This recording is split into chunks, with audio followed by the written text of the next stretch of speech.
Yeah, I don't know, man. You ever just feel like life is just catapulting towards some greater purpose?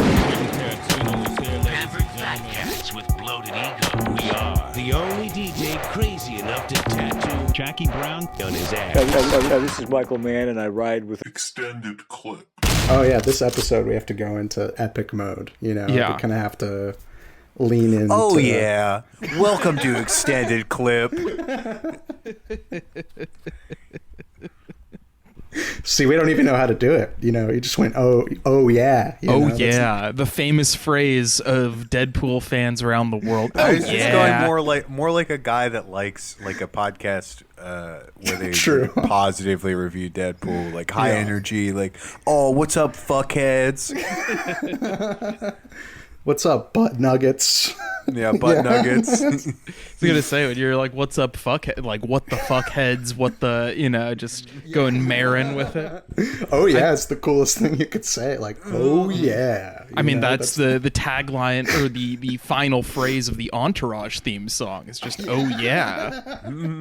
Oh yeah. That song is called "I Want to Be Your Superhero." Maybe there is a cosmic link between the Merc with the mouth and Vinny Chase and his boys, all the way from Queens. The Merc with the mouth.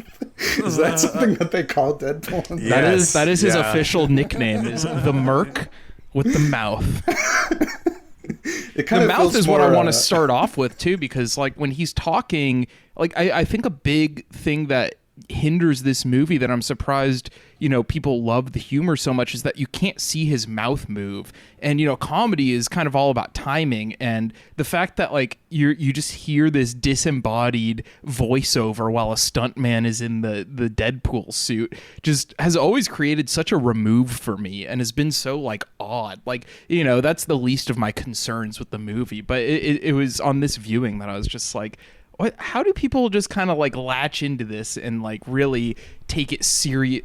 You know what I mean by take it seriously. Take it seriously as far as a superhero comedy can go, but Well, it's perfect for the ADR heads. yeah.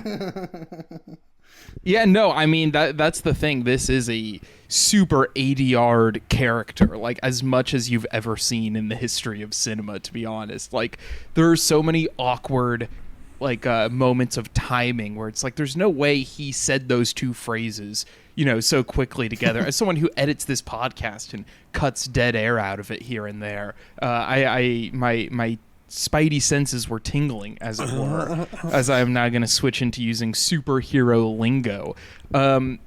Your ears are not deceiving you, ladies and gentlemen. It is Extended Clip. It is episode 333, and I'm one of your hosts, Eddie Averill. I'm Malcolm, the Merc with the mouth. I'm JT White. The Merc with the Malcolm. That's If I were Deadpool's sidekick. Yeah, exactly.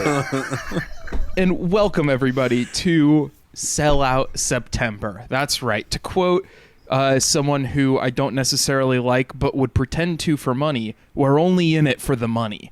And this month on the main feed, we are going to be talking about some of the highest grossers in box office history. And some of these movies might be pretty gross, too, if you think about it. That term might be taken on a double entendre. And over on the Patreon, to incentivize people to pony up a little bit of that hard-earned scrap that you used to take to the movies every Friday for your $15 ticket. How about you spend $5 a month on us and listen to us talk about some good movies in Hollywood during Sellout September, as on the Patreon we are going to be talking about the Hollywood Fair of Paul Verhoeven, which I feel like this week already started a kind of great compare and contrast moment as I watched Deadpool and our Patreon pick for the week, RoboCop, back to back, with some shocking similarities in some of those movies, or in some moments of these movies. But this is, I guess you could say, an exercise in masochism. Just torturing myself. If you guys heard the selection process for week 1 after I came up with this horrible idea, knowing that I was just gonna like kill myself over it. Last week when I was trying to push for like Back to the Future or like Gone with the Wind, and JT and Malcolm teamed up, much like Deadpool and Wolverine in a recent movie, and just were like, no, we're doing Deadpool. And I was just despondent. It's the most I've ever resisted to a pick on this podcast. But that is right. We are talking about 2016's Deadpool, directed by first-time auteur Tim Miller. JT, Malcolm, you guys have seen this movie before, correct? Well, not until we did it for the podcast, but I just saw it like yesterday. Yeah. Oh, so you had not seen this movie before, Malcolm? No. Oh. So you're a poser, because like I've seen you wear what some people would call ironic Deadpool merchandise, and I don't really understand how one can ironically wear clothes. That would just be being naked or something like that. So like the Emperor has no clothes. The Emperor has made no irony purchases. So Malcolm's a poser. He was pretending to be a Deadpool fan, and he'd never even seen it. Name 5 of his jokes. I liked his vibe from the trailer. I always liked the energy he was giving off, and it's more like the message on the shirt that I agreed with, maybe more so than the what's your Deadpool shirt say again? I should have. I don't know where it is. I wish I found it for this episode, but it says sorry if I offended you or something like that. Yeah, I'll do it again, or there's something more to it. So I actually, my origins is that I was walking around Knott's Berry Farm, the only time I've been to Knott's Berry Farm, and I saw someone wearing that t-shirt, and I looked it up immediately, and I'm like, wow, it's like $12 at Walmart.com. So I think I'll give it a purchase. Walmart has a lot of movie-related graphic t-shirts for cheap. I think that's like, they've kind of cornered the market on that. If you're if you're one of these freaking irony poisoned cinephiles, who's just so detached from the real world, and even so detached from the real world of movies that you're going to, sarcastically wear a t-shirt. You might find a Nightmare on Elm Street 4 t-shirt at Walmart, or an Alien versus Predator t-shirt or something. I just remember when I was in Massachusetts working on EFIS, going to Walmart and seeing a Halloween 2 shirt for like $6. I was like, well, that's going to be my new everyday shirt here. Yeah, well, I want to defend the shirt, as I'm not usually purchasing irony t-shirts, but I just found it, I don't know, it just tickled me, so it was kind of more of an impulse buy. And, after watching the movie, I'm glad I purchased the shirt. What a great, no, I wish that was so, but, I feel like I never actually had the guts to wear it in public. Like, I would just wear it as like a gag when they're like hanging out with my friends, because it's like, unfortunately, it's like I'm not like my image is not refined enough to where if you didn't know me and you saw me wearing that shirt, like you would just think I'm a dumbass who like is into like Deadpool so much that I had to buy a shirt just because I'm a fucking dumb clown, So like. Yeah, it was just more to shock my friends and kind of, I don't know. I just like to entertain people. So I guess that's why I bought it. Just like Deadpool. Just like Deadpool. I guess there's a lot of similarities that I might not want to admit between an entertainment shirt is great. I love the idea of that. You're not doing it for your own style or for your own comfort, but to tickle other people, and I think that's a very Poolean way of thinking, True, true. JT, did you see this when it first came out, like in theaters, or did you watch it at home when it went to VOD? I watched it on VOD. I have actually seen the second Deadpool as well. I don't know. Nice. There's sometimes there's like a level of, again, you just want to be masochistic sometimes and just like put yourself through something. Just also check the cultural pulse. Yeah. As the series would suggest, this is one of the highest grossing movies of all time. I think the Deadpool and Wolverine movie that just came out, I saw on there are like 1 billion fucking YouTube ads for it now. And I think it's the highest grossing like R-rated film of all time or something at this point. So the people are going to see them. People are taking their kids, man. I think they're cheating because they're taking their kids to see it. And they shouldn't be watching this because of the inappropriate behavior of Deadpool. Yeah, no, I see a lot of times kids in the city wearing Deadpool shirts. And it's just like, what is wrong with you? What is wrong with these parents? He cusses. He talks about sodomy. There's just like so much nasty business in these movies. That's really my objection to the movie is less formal and is more moral. Yeah. He needs to get an attitude adjustment as far as I'm concerned, you know? Yeah, I wish he was a little less, edgy, Like, he goes too far for me. He offends me. So frankly, I like Superman. He has a haircut. Yeah, exactly. That's, for all the Deadpool fans listening, which I'm sure they're all listening, it's like, we didn't get it. We're just offended. Deadpool's too harsh for us, too edgy, So exactly. Maybe that's why we don't get it. It's depiction, not endorsement. Like this movie is an indictment of Deadpool. Using my common sense media goggles, that's how I would view it for commonsensemedia.org. Yeah, I'm thinking Deadpool's the captain of the "you missed the point by idolizing them" team. True, I like those type of nerds, like people who are like always upset about things or something like that. They're like, people really missed the point about Deadpool by idolizing him, but Deadpool's also really good though. You know what I mean? Like it just needs to be interpreted seriously. All these dude bros think they're Deadpool, but they don't even get it, The man had cancer, okay? True. Yeah, not to get into it, but this movie's so like lame. What the hell? He gets like cancer and like falls in love. I thought I was watching the worst person in the world. Art House Deadpool is the worst person in the world. Yeah. No, Deadpool's kind of like the ultimate like fuck cancer guy kind of a movie.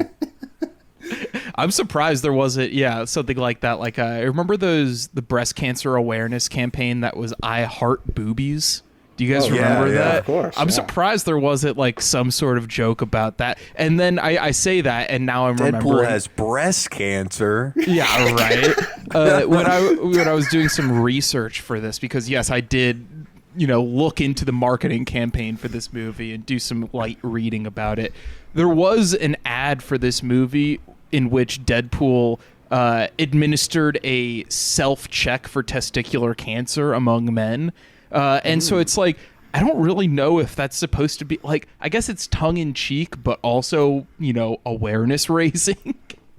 Yeah, well, like, having not seen the movie, you would just think, oh, that's like, okay, balls, he's checking his balls, that's funny, but it's for a good cause, so that's how, it's acceptable. But it's like, oh, wait, like, him having cancer is, like, a big part of this movie, so it's like, I guess that's serious, I guess. Well, to like talk about the marketing and like production like a little bit, it's very funny. I mean, it makes sense with the Ryan Reynolds like popular persona that he has built at this point, and well established with other things like Free Guy. He's cemented his place in the culture now. But this was like a huge passion project that he was like adamant to get going, where like they had a Deadpool in like a previous like Wolverine movie, but he was not the smart ass like fourth wall breaking meta bro that he is here. And then Reynolds, like, they did like test footage for a movie, and then he leaked it online to get people to be like, oh wow, like, look at how awesome he is, look at how cool and funny Deadpool is. And then I don't know, I think it's definitely something people talk about is like the marketing campaign, because it's like the tongue-in-cheek like pitching it as a rom-com stuff. Again, nothing that like is compelling or fun or interesting, but I mean, it was 8 years ago, so people might not remember. It was fucking inescapable. It was like the most hardcore blitzkrieg ad campaign that I can remember for a movie that, you know, when you look it up, people are like, oh, this is like a scrappy, low budget movie for a comic book movie, you know, with its modest $50 million budget. And because of that, you know, they wanted to make up ground by, you know, just like going crazy with the viral marketing. And, you know, there were like advertisements on Pornhub, if you can believe it, for Deadpool. I was looking into this. This is the groundbreaking advertising campaign by Fox Studios. They were like, you know, we know how we're going to get the superhero fans, these freaking masturbators. The jerkers. We got to get the jerkers in the theater. Do you know what it was? Did you know, was it like Deadpool fucking a bitch? You know, real hard? See, I don't know about that. I don't know if it went that far, but I just was reading an article that was like, you know, surprise appearances in advertisements on Tinder and Pornhub by Deadpool will lead the charge of the Gonzo viral marketing campaign.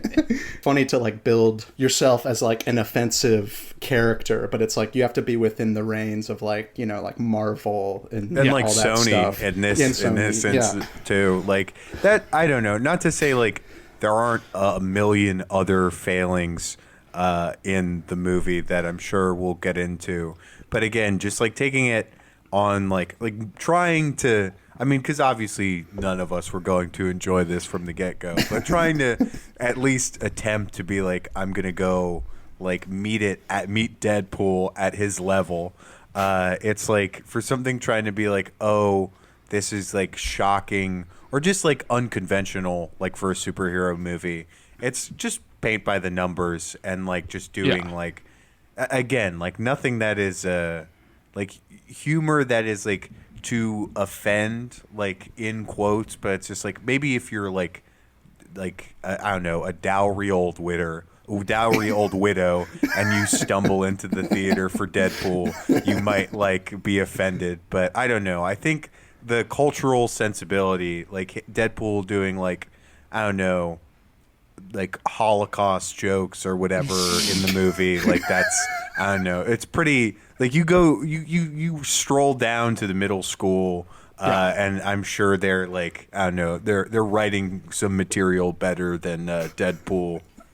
Yeah, I mean, I remember in the lead up to this movie coming out, there were all these comic book nerds and, you know, people who were like starting to get disillusioned with the Marvel movies and stuff like this, because you take the temperature of like this year, it's like Captain America Civil War came out in 2016, right? Like that's the same year that this came out. And I think that was kind of a changing of the tides where people started getting really tired of those movies, and with good reason. I mean, if you remember Civil War, it was like the most like, all right, so they've already done 2 Avengers movies. Let's just do another one where we get all the people in a room together. And that'll be the fun part, I guess. And it's just like, you know, the big climactic fight is just at an empty airplane hangar. And it's just the most unimaginative movie ever. And I feel like people were just like, oh, I can't wait for Deadpool to come out because this is going to be the real shit. You know, like JT alluded to, that test footage that had been shot years before, which is like the most expensive test footage / proof of concept thing ever. It was like a 6-figure like 3-minute sizzle reel, you know, like they spent like $500,000 on like just one total CG filled thing of Ryan Reynolds riffing while the director, who was like a CG guy on the X-Men movies, you know, made him do funny action, I guess.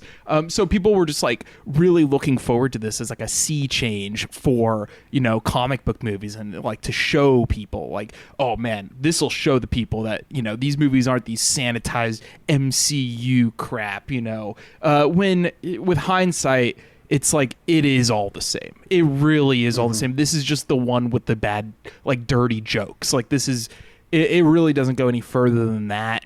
And of course, you know, later on, Deadpool does get initiated into the Disney Marvel verse with his latest outing, the Deadpool and Wolverine movie. But yeah, I just remember this like being such an inescapable thing, and like people insisting that it would be better than the average superhero fare, when with 8 years hindsight, it really does not do anything to separate itself.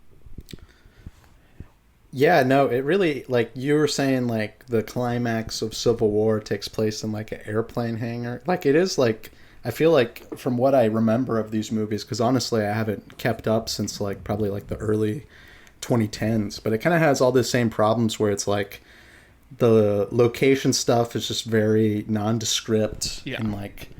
You weren't getting your rocks off to the beautiful Vancouver, British Columbia locations here? Like, literally, it seems like, you know, for such a high-budget thing, it's like they're shooting in places where it's just, like, where they can or whatever. Yeah. Like, or it's like, No, it has totally. to be big enough for this, like, superhero action that goes on. So it kind of is just like, yeah, I feel like you get, like, a big highway sequence that, you know, the movie is kind of told in like a jumbled order, you know what I mean? So you kind of keep going back to that, and then like some like junkyard at the end or whatever. I don't even know what that is. Like it was like a naval shipyard, but with a Yeah. bunch of scrap metal all over it, and it's really just like such an unimaginative kind of thing. It really it like that compared with the airplane hangar of Civil War is like, is it really that much more unique here? It's not. No, it's just like a bland space, which is funny because RoboCop ends with a junkyard also,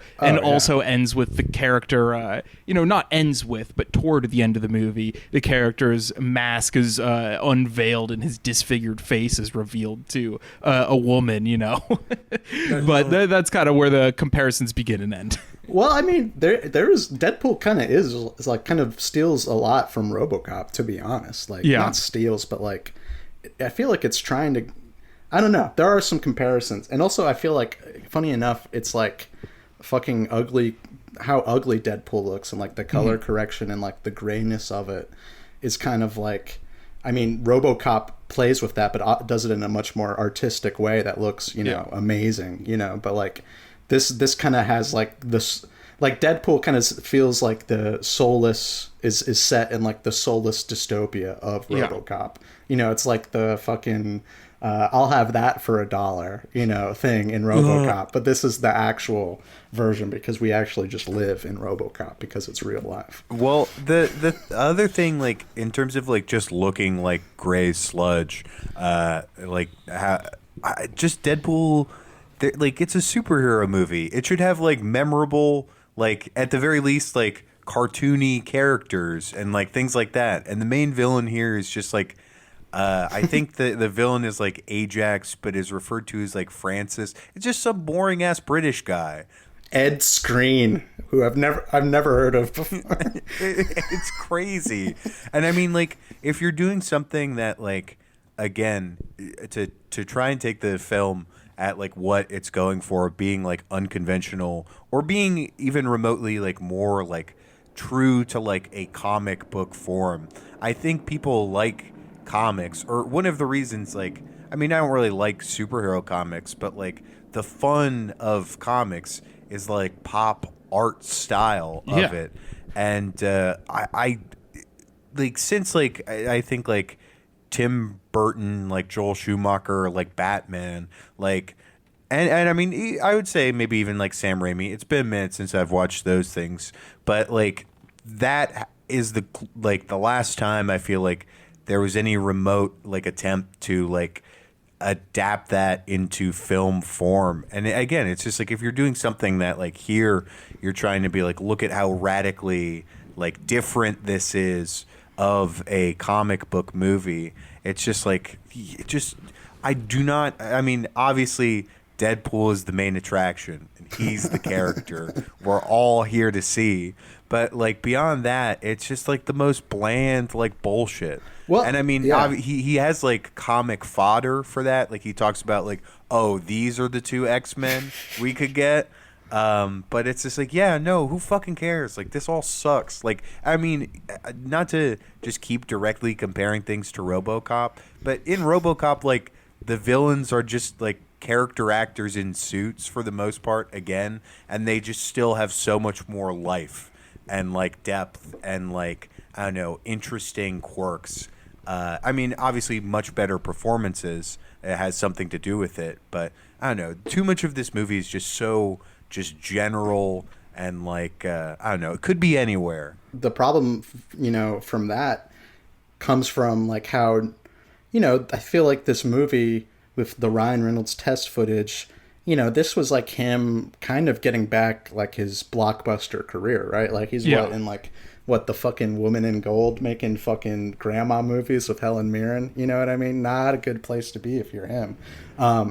So like, it is like this movie is very narcissistically constructed around Ryan Reynolds and Deadpool to the point where like all the side characters are completely unmemorable and like just lame. Like the TJ Miller bartender character is like, I mean, sucks so bad. I mean, you could already have opinions on like TJ Miller and how good he is and things, but it's like he's like basically like a neutered bar eunuch, like pussy that just like follows Deadpool around with like no personality besides like having like a slight hipster twinge to the glasses. Like it's kind of a real zero character, and like he's supposed to be the guy Deadpool's cracking some jokes with, right? But it's like he's even kind of like a wet blanket. No, absolutely. And I mean, you have the ironic meta opening credits, right, that are just like, starring the handsome guy and the comic relief and the CGI character, and referring to the writers as the real heroes or whatever. And that's supposed to be, humorous. But the thing is, that only works if you're like using those archetypes of the characters in the movies for good, like if you're making a satire of them. I think that's the entire problem with the whole Deadpool enterprise, is that like it is, tongue-in-cheek about being a dumb superhero movie, but also thinks that it's better than being a dumb superhero movie, which by definition, and I never thought I would use this to describe Deadpool, but Deadpool is a pretentious movie in that regard.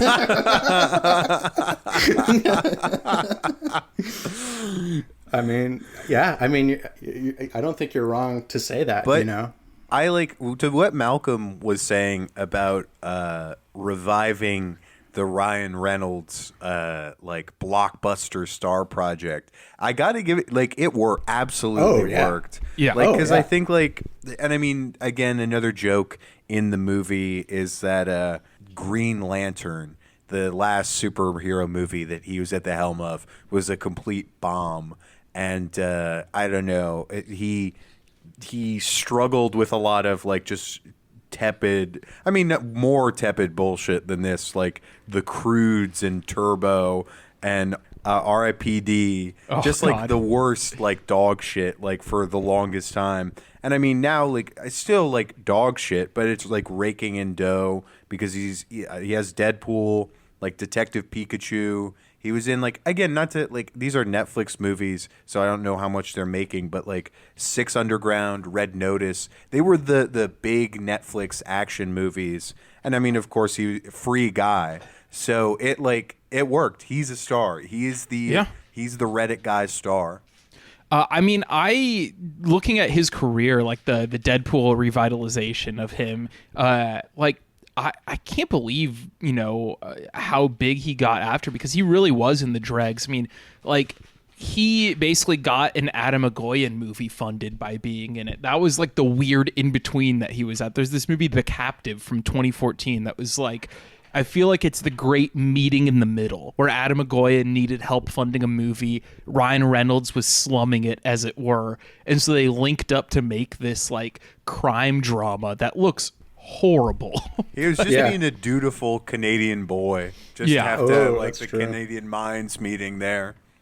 That is the one Adam Agoyan movie that I see like no love for whatsoever from the people I follow on Letterboxd, at least. Like that has to be everyone's least favorite, but it is one of his most popular because of the Deadpool factor, Not to go too much on Adam, but I saw his late career thing is kind of weird, where he's working with like Reese Witherspoon. made a movie with Scott Derrickson called Devil's Knot. I've never heard or seen of this movie, but he made a total Lemley core movie called Remember in 2015, the Christopher Plummer Holocaust survivor movie. Like, that was at the Lemley Encino for like 3 months, if I remember correctly. A mainstay at the Encino, chapter especially. They always have a nice 3 p.m. screening for it, Exactly. No later than that. Later than that. One movie that just like, and we'll get back to The Pool, but you know what I totally forgot about that had a huge marketing campaign? The Gyllenhaal Reynolds link up 2017's Life, which was like just a bad Alien ripoff, if I recall correctly. Do you guys remember that movie even coming out? Like, I remember the marketing of that being fucking everywhere for like a week. But yeah, I think that's it. I feel like I have never heard of this. Like, looking at the poster of like a hand on like in like a spacesuit or like a space window, it's just like I had no idea. Space window.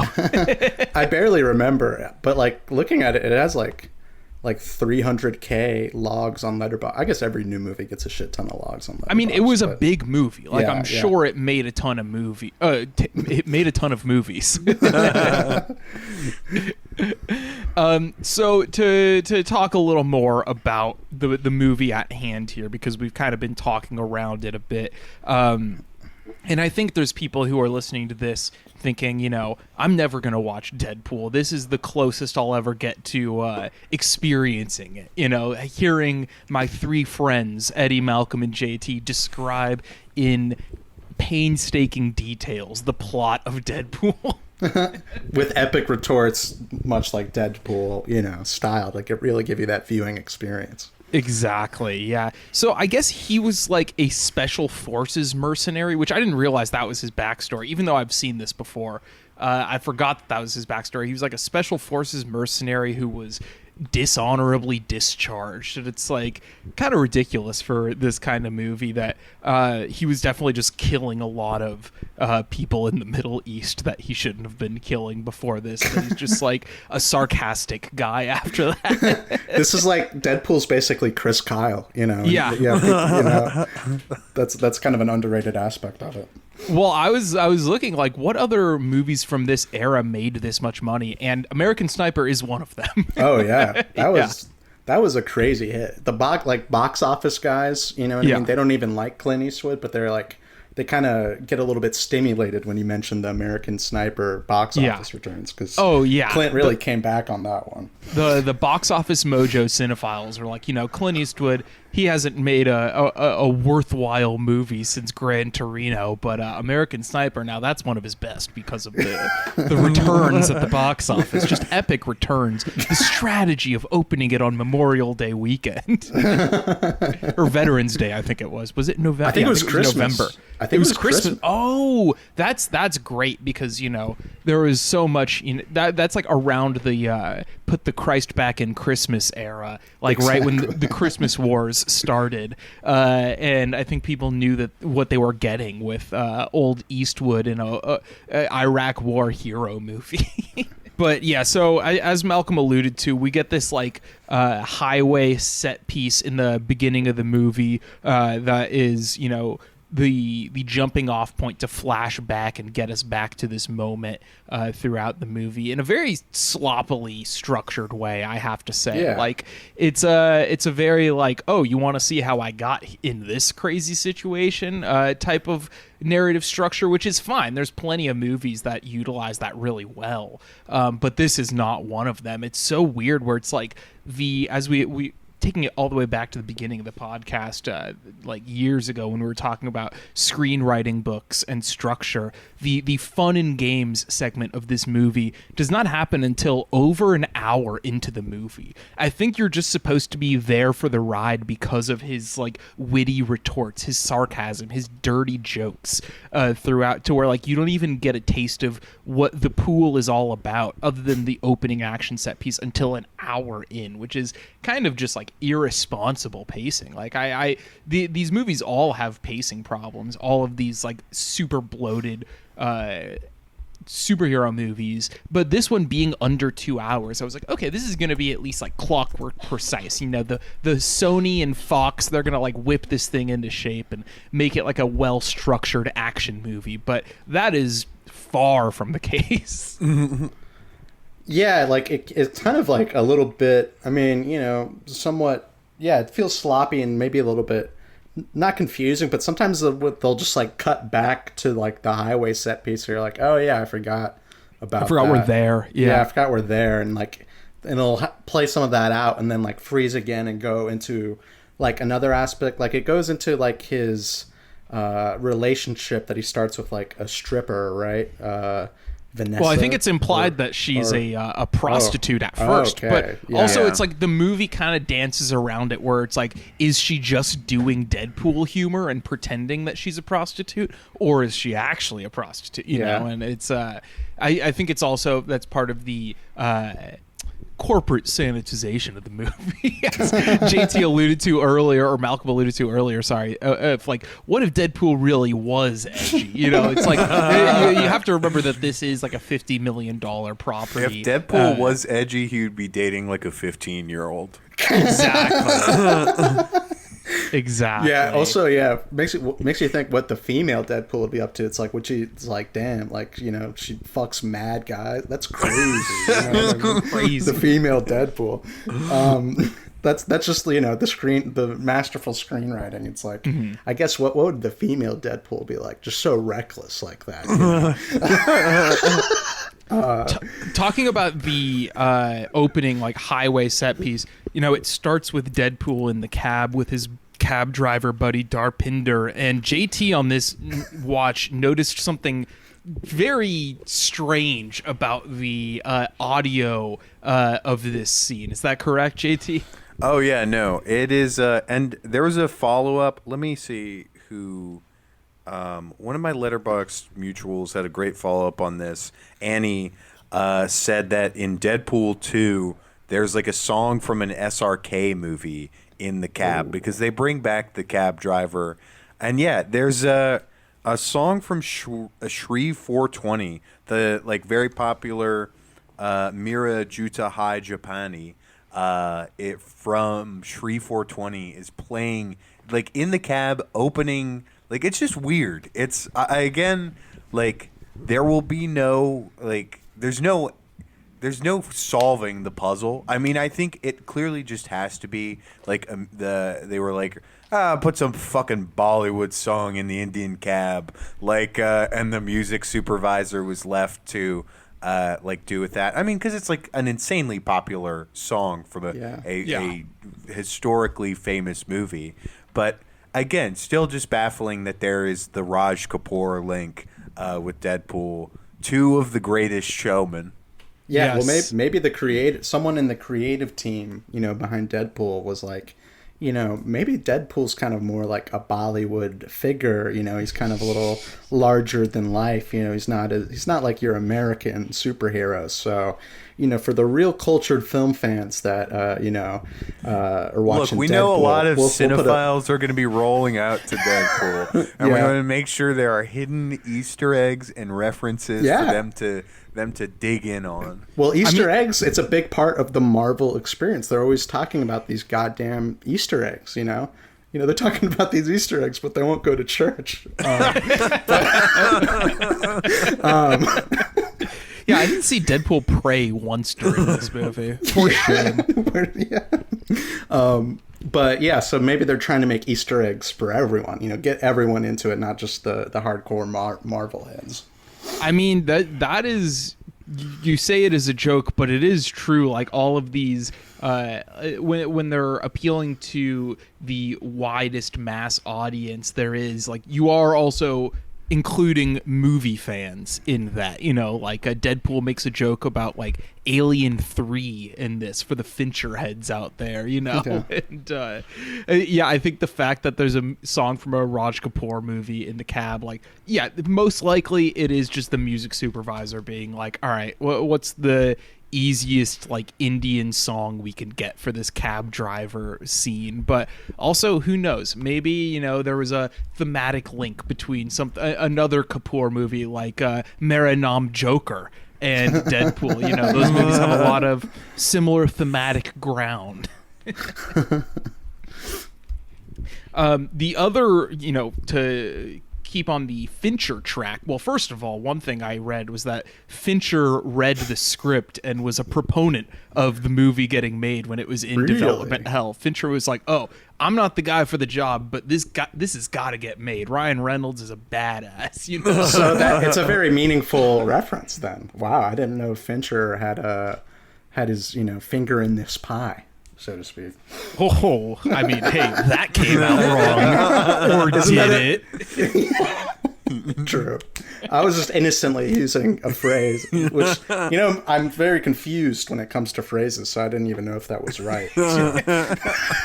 Very confused person in general.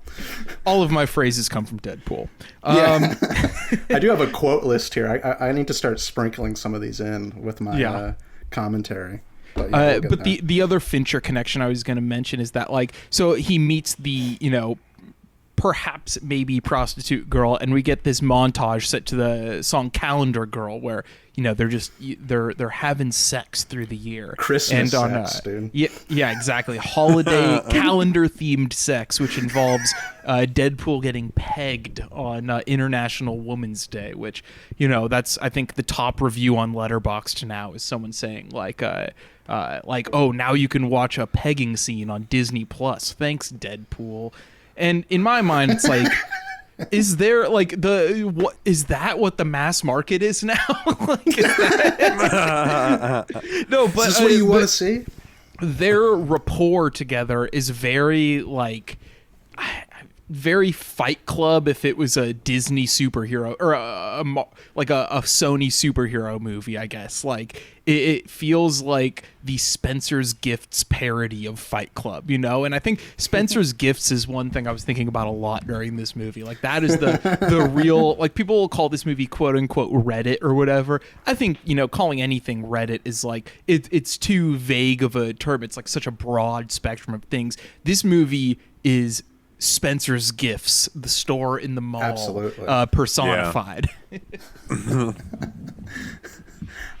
Yeah, I feel like there's a scene, like, you know, when they're like laying together and she makes like a Star Wars reference and he's like, it's like I made you oh in my a god lab, you know. Yeah, that was one of the most painful moments in the entire movie. Like, there's a point where, like, because like so much of this is so fucking like miserably unfunny. Yeah. Where like I don't know. I again generously going in expecting like something to amuse me a little bit, but like left dry. Like it's just because at one point I was doing like the mental gymnastics. I was like, maybe like, because all of the characters talk about how annoying and frustrating Deadpool is. I was like, maybe it's just annoying. Maybe that's the bit. Maybe it's a long con bit played on me. Yeah. That it's just he's just like all of the gags he's doing. Because there's like a billion different versions of like I feel like Louis C.K. is directly responsible for this with an old bit where he talks about a bag of dicks. And there's like so many like weird, like when like a child is learning to swear for the first time and like they're throwing together things like fuck whistle, like dick nugget, cock goblin. Like I wanted to do like a super cut of all of them because he like every other sentence there's something like that, which is just like the most, again, it's just like this feels ridiculous to say. The way he's inventing language, you know. It's a juvenile way to curse. Yeah, no, it is. I am fully with you, JT. That is like the, you know, it was a big trend in like 2010s humor. I feel like that was like during like the 2016 election being online. I feel like I remember seeing a lot of that, like you know, calling Trump a diaper baby or something like that, you know, so and like the shit garbage or whatever, like that kind of compound swearing, which is like, yeah, as you say, JT, very juvenile, and not to be like, oh, the juvenile humor of Deadpool. I'm so above it with my, Frasier-esque lifestyle.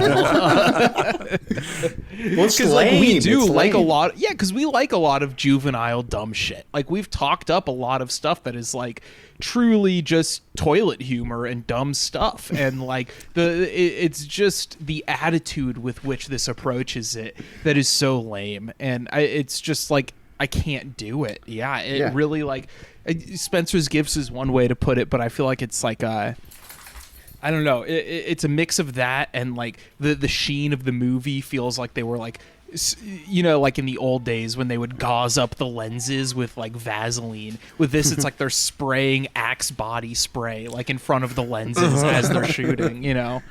Well, all the shit here, like all the lines and all the jokes, it's like it's also like all overcooked, and it's like it's like I feel like you mentioning Deadpool. You don't see his lips move. It's like, okay, I know they say 2 credited screenwriters, but it's like they got like, a sitcom's writer's room full of people and they're, crafting the perfect joke, perfect quip for the scenario for the final edit. And it really is just kind of soulless. And the humor, it's like either like saying, fuck nugget, or it's like talking about like, it's like referencing something, very Family Guy-esque, but like, Family Guy is at least, funnier. It's like, it seems like this, like the cultural swath, I guess, it's taking from is very like superhero movie based, or like, I don't know, there's some other shit there, like 127 hours. I guess like maybe something to make you say like, oh, that's so random, but it's like, it's like referencing shit like I don't even know about, like stuff with like the X-Men movies. It's like there was like fucking like 7 X-Men movies. I think I saw like 2 of them, when I was like back in the day. It's like, how do people, I don't know, but I guess Deadpool kind of, until Ryan Reynolds, made him a star, he's kind of a deep cut comic book character, I guess, at least relative to the ones that they made movies about. So I guess it's like, that's like the fan service is like referencing like the inner workings of like comic book movies and like being meta about it, but it's like that shit's just fucking lame. Like at least Family Guy would like rag on Britney Spears or something. I don't know, for shaving her head. Not a great example, but no, I get what you mean. Well, but it's like it's funny. It's like that's a funny thing. It's like that's just like the inner workings of like superhero, I don't know, nonsense. But yeah. And again, like not to say that this necessarily makes all of the other types of like crude or juvenile humor, but a lot of the times those would be like kind of shocking because they'd be actually in bad taste. Like here, it's just like, okay, like referencing like the inner workings of like, I don't know, corporate superhero movie production. I don't know, something that's like so ubiquitous and out in the open now. And again, just sanitized. It's like, it's not like you're not going to like, I don't know, you're not upsetting anyone that's making it. Like, and I mean, not like that would make it even worthwhile, but I will also say that like there was parts of this movie where I was trying to just compare it to other like bad superhero movies of the time. I'm like, all right, is it better or worse than the other ones of the time? And there were times where it's like, okay, the staging and the camera work like it isn't as horrid as like the Russo brothers directed ones, and maybe it doesn't lay as flat as like what Kenneth Branagh was doing. It like doesn't feel as long or whatever, but it is just a cumulative effect of the attitude of the movie that after an hour and 45 minutes, you just want to die. Like it's really, really, really bad. Also, like, I think back to the kind of pretension matter of it, of like thinking it's better than it is, like I read an anecdote that apparently the director and Ryan Reynolds literally wept when they saw the costume. Like they were reduced to tears when the costume department brought out the Deadpool suit for the first time. And they were just like, oh my God, all of our hard work over the years making this passion project has finally come to light. And it's like, that's the thing. This is, like risk-taking art for people who see cinema as nothing more than, being permanently wired as a 12-year-old with action escapism and wish fulfillment. And it's just like, as bad as it gets with that stuff, you know. I really, you know, can't get on board with it in any way possible. I think the funniest thing to me was looking up after the when the fun and game sequence, as I mentioned earlier, starts. There's like a rap song that's playing that's like so bad. Like, just the Deadpool rap is like the worst part of this movie probably. And I had to look it up. I was like, what is even going on here? So the Deadpool rap is by Team Headkick, who make music for gamers by gamers. That is their slogan. And so like I was just looking into these guys, and it's like, you know, Spotify, their, you know, top 2 songs are like their 2 songs from Deadpool soundtracks that are like 9 million plays, 5 million plays, and then the next one's like 100,000 plays or whatever, and it's like a Call of Duty rap, and then there's like a League of Legends rap, and they're just like all like video game rap songs. And like, I really want to know how they got involved. Like, it's so weird because this movie uses huge needle drops too. Like the music supervision budget must have been pretty big. Like, it has, you know, like Wham and stuff like that all over it. And I don't know if it was just like one of the guys who wrote the movie, or like Ryan Reynolds was just like, guys, I know the sickest rappers that we could use for this. It had to be that. It had to be someone like being like, this perfectly fits with the whole vibe of the movie. And, you know, even despite like the expensive needle drops, it's like, you know, you mentioning this is like a $50 million, you know, superhero movie, you do kind of feel it in some cases, you know, with the length and kind of like, you know, maybe, I don't know, it's like just kind of the structure of the movie. You don't get like a really big set piece besides like the 2 you get. I don't know, like I feel like as lame as other superhero movies are, it seems like the set pieces, they kind of feel more expansive. And like this, it's like also the cast kind of around the edges. It's like, it's not, we kind of got like a C- supporting cast here. Like, yeah, you know, like that's generous even. I mean, like, yeah, it's rough. Like, but like in terms of like name recognition too, it's like, oh yeah, yeah, like Gina Carano, T.J. Miller. Half these people are in jail for their Hollywood crimes, you know. And it's like, you know, they didn't even make it to Deadpool 3, but it's like not a lot of like recognizable name power. You know, I know the sequels take care of that. They had the star power, but yeah, it is like you could kind of feel it in some aspects, and like I don't know if you know, it having less money necessarily. I don't know. I don't think it added to it. So yeah, I don't know who the hell these people are. Like, they are like working character actors or whatever. Like, the bad guy was in Michael Banyar played one of the 2 terrorists in the beginning of Postal, I think. Oh no, I think he was maybe one of the CG like X-Men characters. I don't know. It's tough, but one of those guys was in Postal. And yeah, like I'm just like scrolling through all these actors that are in this movie, and like all of them have like, you know, all these credits from movies that I've just never even heard of. Brianna Hildebrand as Negasonic Teenage Warhead is just such a beautiful sense. Like Hildebrand, it's like, you know, that it's like some long English descent that led her into buying her way into movies. Yeah. It's bad, folks. If you're listening out there, you haven't realized it yet. It is very, very, very bad. Now that I've brought up the Team Headkick music, I think I'm pretty much done on this. You know, it's like the action in it is just so weightless, and just like the third act is just, you know, anonymous dudes in masks firing guns at CG blobs, and it just doesn't feel like anything. Like it just really is.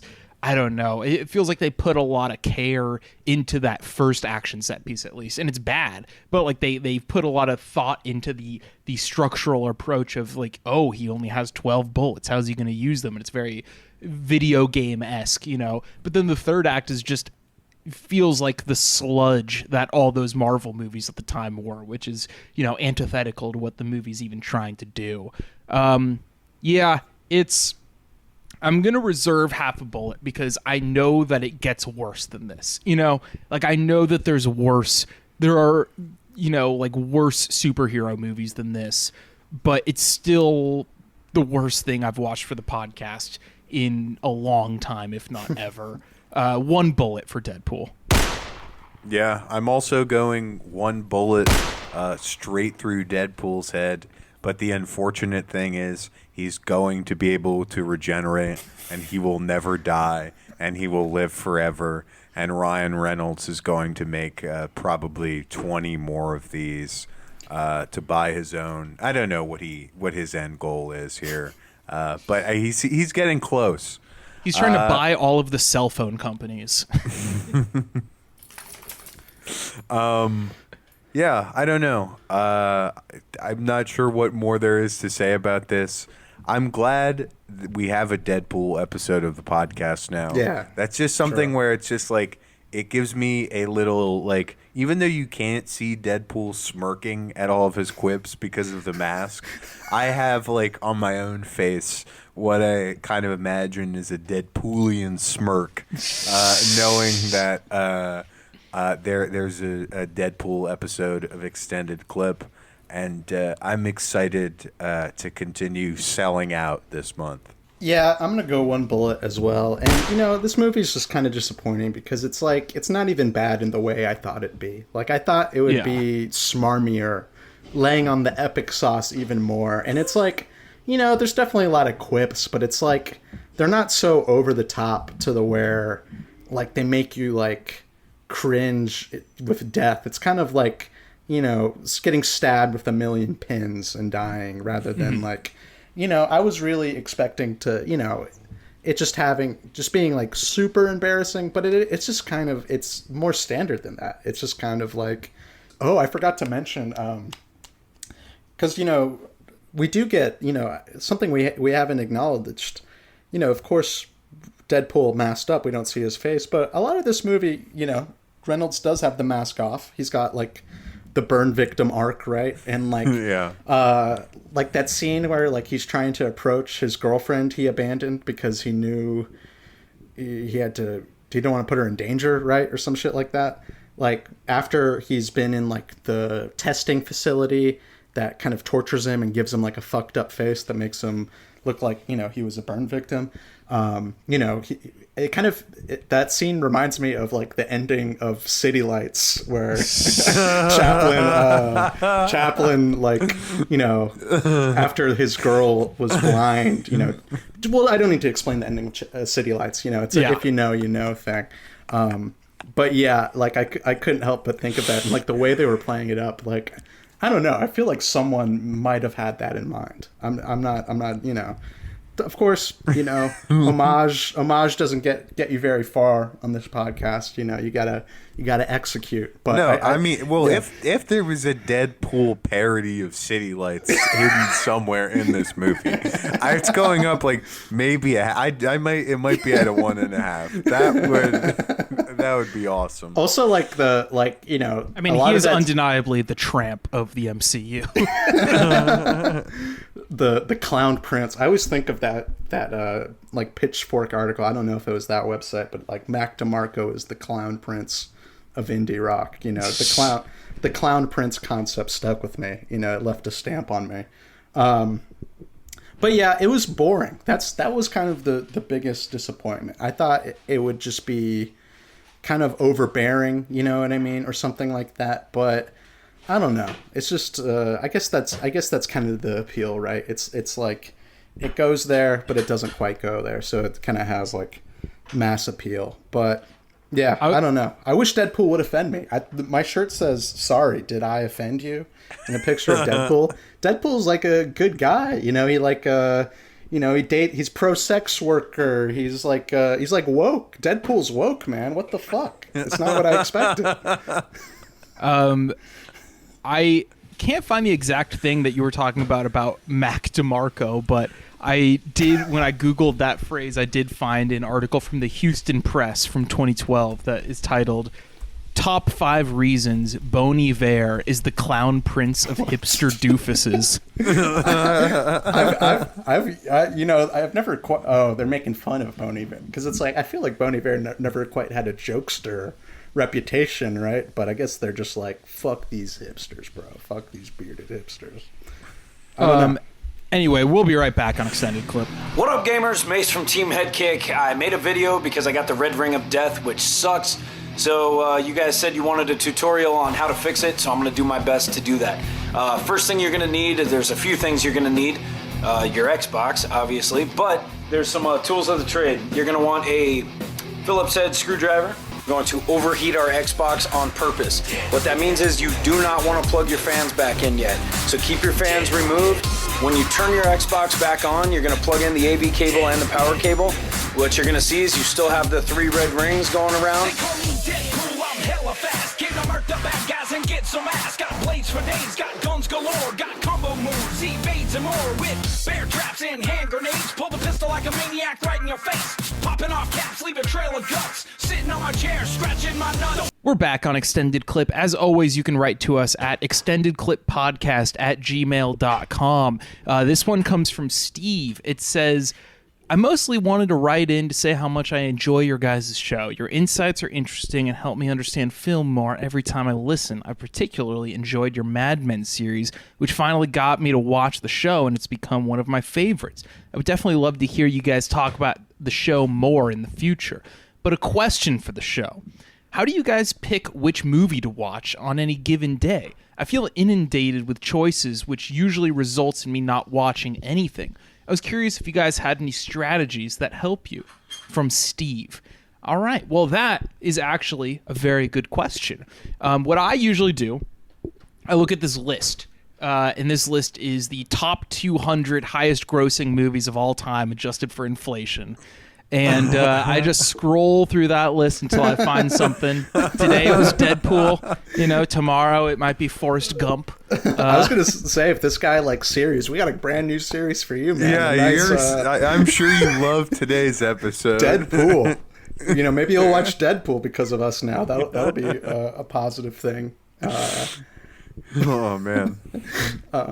No, but in all seriousness, though, the paralysis of choice among cinephiles is always very real. You got your streaming services with, all these unlimited options, then the truly unlimited options when you broaden yourself out to, downloading stuff and, who knows what to watch on any given day. I've definitely had that problem in the past, and for me, I just try to make little projects. Whether it's like a subgenre or like a year or a decade or a director that I want to watch, and just make like a little watch list, because the watch list function on Letterboxd always gets out of hand for me. And, before I turn around, it's like, I have 800 movies on my watch list. I'm not going to be able to choose from these. So I'll just do like little lists of like 10, 15 movies, and I'll be like, okay, this is what I'm going to watch over the next month or two. And, let the muse guide me from there. What about you guys? Yeah, I don't know. Recently, I've been watching a lot less, and I've been watching things with my girlfriend or other people. So I would say get a girlfriend or have friends and allow them. Well, I feel like the classic thing is, because it's just like I don't know. I feel like it's safe to say for some movie people, you might know more than some people who are just have a casual interest in movies.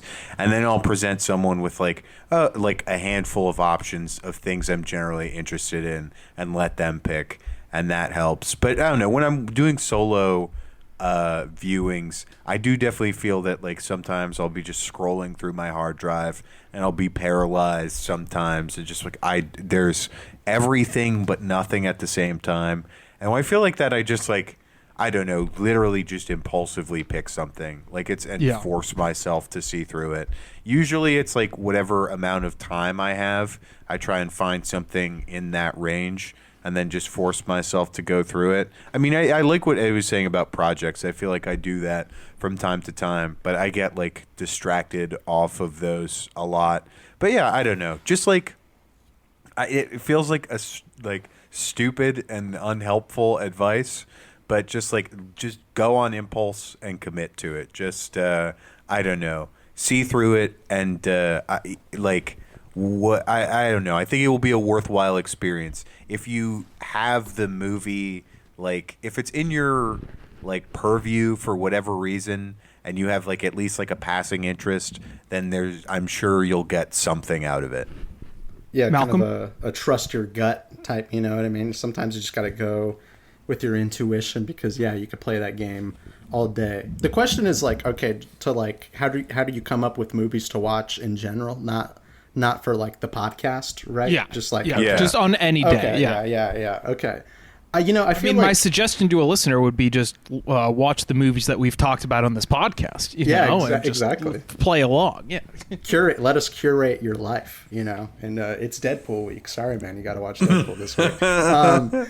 But yeah, so I guess like, yeah, it was a little bit different where I feel like recently I've like prioritized like going to go see a movie, you know what I mean, rather than like watching them at home, aside for stuff for the podcast. So that's kind of, you know, easier. Your options are limited, but of course I know not everyone lives in a city where there's, you know, such a great wealth of options. So yeah, I guess it's kind of like Eddie, but like maybe a little less organized. Kind of just like, okay, like I have these directors I liked, and I watched this movie by a director I liked like 2 months ago. Maybe I'll go, you know, see the rest of their filmography. You know, see, you know, what I want to watch. You know, I do refer to my watch list, even though it is like bloated, you know what I mean? Much like Eddie was talking about, it is like, you know, way too long. There's some movies in there I'll never watch. I'll never watch just because they're in my watch list. And I'm like, I don't want to watch. I've seen that poster too many times, you know, it's not even worth watching. But yeah, sometimes with like JTA where it's like you know, I'm not trying to, you know, I don't have 3 hours to spare. I got 2 hours to spare. So let's try to make it a little bit shorter and kind of just, I don't know, like developing kind of various interests. I feel like, I mean, obviously auteurism definitely helps it a lot, right? Kind of just do director projects.